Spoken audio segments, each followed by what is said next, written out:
بسم الله الرحمن الرحيم والفجر ليال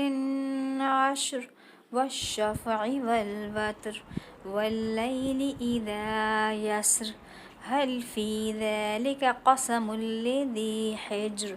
ألم تر كيف فعل ربك بعاد إرم ذات العماد التي لم يخلق مثلها في البلاد وثمود الذين جابوا الصخر بالواد وفرعون ذي الأوتاد الذين طغوا في البلاد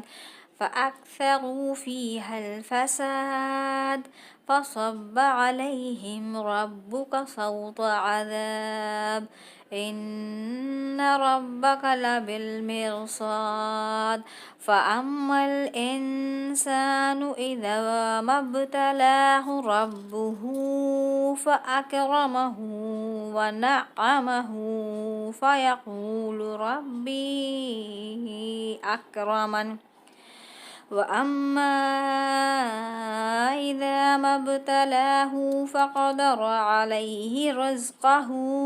فيقول ربي أهانن كلا بل لا تكرمون اليتيم ولا تحاضون على طعام المسكين وتأكلون التراث أكلا لما وتحبون المال حبا جما كلا إذا دكت الأرض دكا دكا وجاء ربك والملك صفا صفا وجيء يومئذ بجهنم يومئذ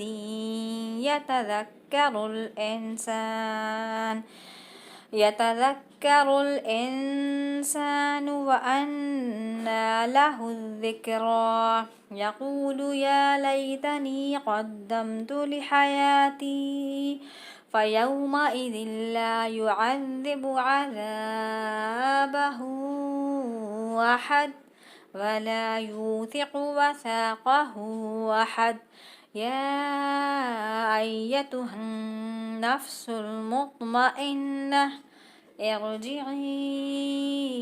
إلى ربك راضية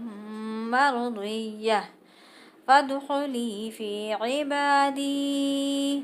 وادخلي جنتي.